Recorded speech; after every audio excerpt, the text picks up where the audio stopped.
नमस्ते।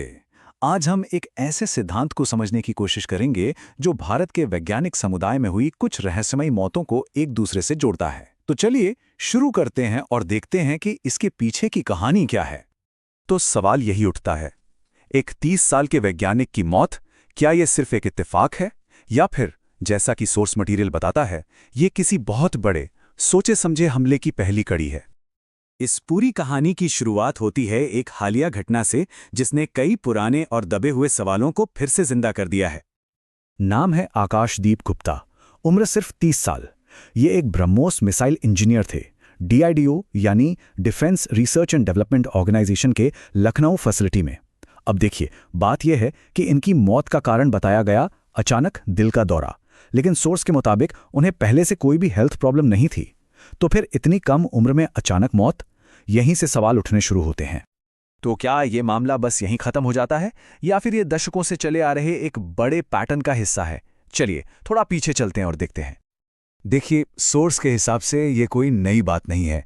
ये पैटर्न बहुत पुराना है। इसकी जड़ें जाती हैं 1966 में, जब हमारे न्यूक्लियर प्रोग्राम के जनक होमी जे भाभा की मौत एक प्लेन क्रैश में हो गई थी। सालों बाद एक सीआईए अधिकारी ने कथित तौर पर माना था कि इसमें उनका हाथ था। फिर 1971 में विक्रम साराभाई, एक होटल के कमरे में उनकी मौत आज भी एक रहस्य है। और आज वही पैटर्न युवा वैज्ञानिकों के साथ दोहराया जा रहा है, बस तरीका बदल गया है। अचानक दिल का दौरा। ये तो हुई कुछ ऐतिहासिक घटनाएं, लेकिन अब बात करते हैं उन आंकड़ों की, उन नंबर्स की जो सोर्स मटेरियल में दिए गए हैं। और ये नंबर्स वाकई चौंकाने वाले हैं। मतलब ये थ्योरी सिर्फ सुनी सुनाई बातों पर नहीं है, ये उन ऑफिशियल आंकड़ों पर आधारित हैं जो आरटीआई यानी राइट टू इंफॉर्मेशन एक्ट के जरिए सामने आए हैं। ये डेटा 1995 से 2016 के बीच का है और जो तस्वीर ये दिखाता है वो काफी परेशान करने वाली है। पहला आंकड़ा 684। ये इसरो यानी हमारे इंडियन स्पेस रिसर्च ऑर्गेनाइजेशन में हुई अस्पष्टीकृत मौतों का नंबर है। मतलब 684 मौतें जिनका कोई साफ कारण पता नहीं चल पाया। अगला नंबर 387। ये आंकड़ा है बीएआरसी का, भाभा एटॉमिक रिसर्च सेंटर, जो हमारे न्यूक्लियर प्रोग्राम की रीढ़ है। यहां भी 387 मौतें अनएक्सप्लेन्ड यानी अस्पष्टीकृत हैं। और फिर आता है डीआरडीओ, जहां हमारे सबसे अहम डिफेंस प्रोजेक्ट्स चलते हैं। यहां 255 सुसाइड रिपोर्ट किए गए। सोर्स इस बात पर जोर देता है कि इन्हें भी अस्पष्टीकृत तरीकों से की गई आत्महत्या कहा गया है। तो इन सभी आंकड़ों में एक शब्द बार बार आ रहा है, अस्पष्टीकृत। और सोर्स के मुताबिक यही शब्द इस पूरी कहानी की चाबी है। अनएक्सप्लेन्ड। ये एक ऐसा शब्द है जो जवाब कम और सवाल कहीं ज्यादा खड़े करता है ना? तो अब सवाल ये उठता है कि अगर ये हमले हैं तो इनके तरीके क्या हैं और क्या ये तरीके वक्त के साथ बदले हैं? चलिए देखते हैं। सोर्स के मुताबिक तरीकों में एक साफ एवोल्यूशन देखने को मिलता है। 2014 से पहले स्टेज्ड एक्सीडेंट्स मतलब सोची समझी दुर्घटनाएं। 2014 के बाद लैब में आग लगने की घटनाएं, वो भी ऐसी लैब्स में जहां कोई जलने वाली चीज ही नहीं थी, और जहर देने के मामले। और अब 2018 के बाद से एक नया ट्रेंड, नौजवानों में अचानक हार्ट अटैक।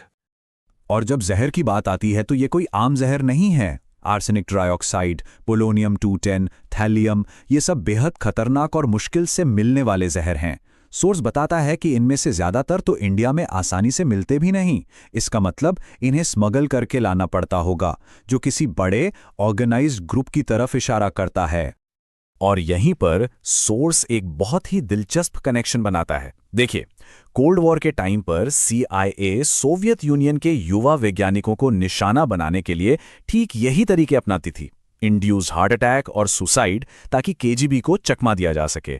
और आज 2018 के बाद भारत में क्या हो रहा है?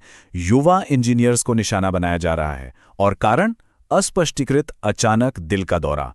पैटर्न बिल्कुल वैसा ही लगता है। तो आखिर ये सब क्यों हो रहा है? इसका मकसद क्या हो सकता है? सोर्स के मुताबिक इसका पूरा कनेक्शन ब्रह्मोस मिसाइल से है। आखिर ब्रह्मोस में ऐसा क्या है? देखिए, एक नॉर्मल मिसाइल के हमले पर रिएक्ट करने के लिए मिनटों का वक्त मिलता है, लेकिन ब्रह्मोस इसकी सुपरसोनिक स्पीड की वजह से दुश्मन के पास रिएक्ट करने के लिए सिर्फ 30 से 45 सेकंड होते हैं। इतने कम टाइम में कोई भी डिफेंस सिस्टम कुछ नहीं कर सकता। ये इसे लगभग अजेय बना देता है। तो बात साफ है, ब्रह्मोस सिर्फ एक मिसाइल नहीं, ये एक गेम चेंजर है। ये सुपरसोनिक है, एकदम सटीक निशाना लगाती है, न्यूक्लियर हथियार भी ले जा सकती है, और सबसे बड़ी बात, ये साउथ एशिया में पावर का बैलेंस बदल देती है। और तो और, जब भारत ब्रह्मोस बेचना शुरू करेगा तो ये सीधे सीधे अमेरिकी हथियारों के मार्केट को चुनौती देगा। तो खतरा सिर्फ जियोपॉलिटिकल नहीं, कमर्शियल भी है। तो अब इन सभी कड़ियों को जोड़ते हैं और देखते हैं कि इस पूरे खेल का, इस स्ट्रैटेजी का असली मकसद क्या हो सकता है। सोर्स एक 5 स्टेप की स्ट्रैटेजी बताता है। स्टेप 1, जो युवा टैलेंट है उसे खत्म कर दो। इससे संस्थानों के अंदर एक डर का माहौल बनेगा। स्टेप 2, जो नए लोग हैं उन्हें आने से रोको। जब पेरेंट्स देखेंगे कि ये फील्ड सेफ नहीं है तो वो अपने बच्चों को भेजेंगे ही नहीं। स्टेप 3, जो टॉप के लोग हैं उन्हें देश छोड़ने पर मजबूर कर दो, यानी ब्रेन ड्रेन। स्टेप 4, इससे होगा ये कि हमारे जरूरी स्ट्रेटेजिक प्रोजेक्ट्स या तो लेट होंगे या बंद हो जाएंगे। और आखिर में स्टेप 5, ये पक्का करो कि भारत हमेशा विदेशी टेक्नोलॉजी का खरीदार बना रहे, बनाने वाला नहीं। तो कुल मिलाकर मकसद बस एक है, इनोवेशन की सप्लाई चेन को ही तोड़ दो। भारत को हमेशा एक बायर, एक खरीदार बनाए रखो, सेलर नहीं। उसे कभी एक क्रिएटर और ग्लोबल कॉम्पिटिटर बनने ही मत दो। तो क्या ये सब सिर्फ एक मनगढ़ंत कॉन्स्पिरेसी थ्योरी है, या फिर ये वाकई में भारत के भविष्य के लिए एक छिपा हुआ युद्ध है? एक ऐसा युद्ध जो हमारे सबसे तेज दिमागों को निशाना बना रहा है। सोर्स में जो तर्क और आंकड़े दिए गए हैं, उनके बाद ये सवाल सोचना तो बनता है।